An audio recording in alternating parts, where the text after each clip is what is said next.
My name is Mardy Griffith. I'm an American. I live in Chelsea. I came to London in 1980 with my first husband.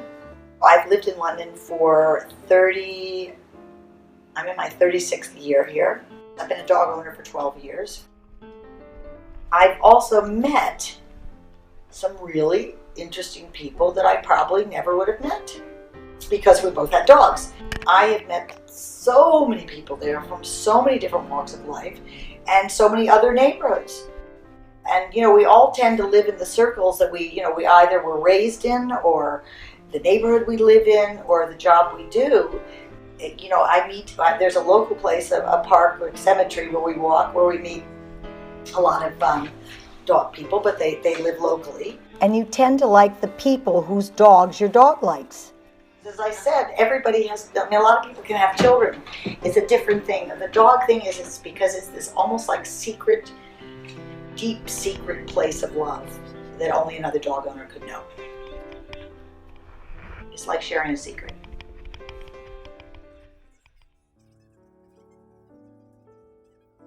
Having been married twice, when my first husband and I split up, there was definitely you feel a certain sense of insecurity, whether it's your choice or their choice. You feel a sense of, emptiness and, insecurity and everything, which I didn't feel as much when my second husband and I split up. And it sounds funny, but I had Alfie. And Alfie he just filled a void immediately.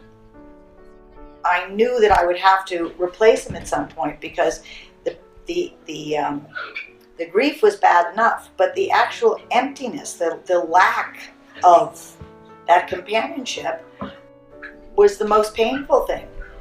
After Alfie died, I got Cooper. Cooper, on the other hand, is just about love. All he cares about is love. I'm not a great believer in God, but I do believe in fate and coincidence, and I think Cooper somehow was my destiny. With a dog relationship, like I said, because you have this unconscious understanding of each other, this subconscious understanding of each other, it's very easy to get into a deep conversation. That's why I say it's very easy to invite people to my film club. I could just immediately say, hey, you want to be my friend? We already have two things in common. We like film and we like dogs. It's the start of a friendship. I started a film club about 4 or 5 years ago. I invited lots of different kinds of people, clients, neighbors, whatever, but also all my dog friends were invited. And I encouraged everybody to bring their dog. I do this once a month, and we had 12 dogs last week. And funnily enough, with most of the dogs, they just go to sleep when the film starts. I think sometimes for people, the idea that they can come to film club and bring their dog makes it a great night out. A lot of people don't like to leave their dogs behind, but it makes it a particularly good night out. I know I feel that way.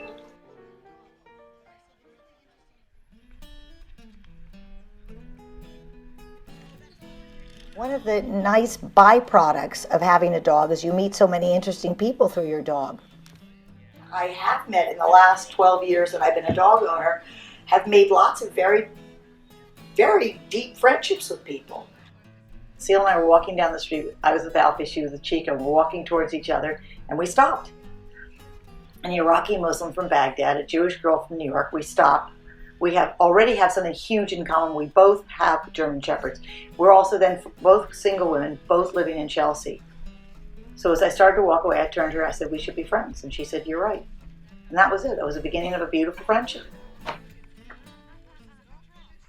There's something that doggy people share that we don't really talk about it. People aren't necessarily conscious of it, but there is something about knowing that that other person has that same love experience that they can't quite express to anybody but another dog owner.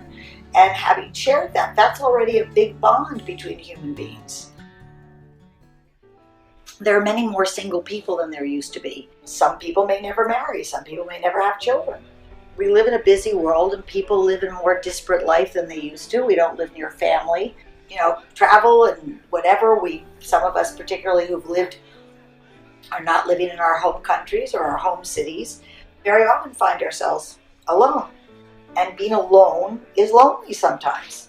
I think as more of us live a single life, the companionship of a dog is very valuable. It's very sustaining in a way. It shouldn't preclude human relationships. You know, dogs very often go to a place in us that we didn't know we had. With a human relationship, we might withhold something. With an animal relationship, we don't. And that's an important thing. It's very liberating. It's a very profound experience. It's a very special experience. I know everybody has, you know, who has a dog has a deep love experience with them.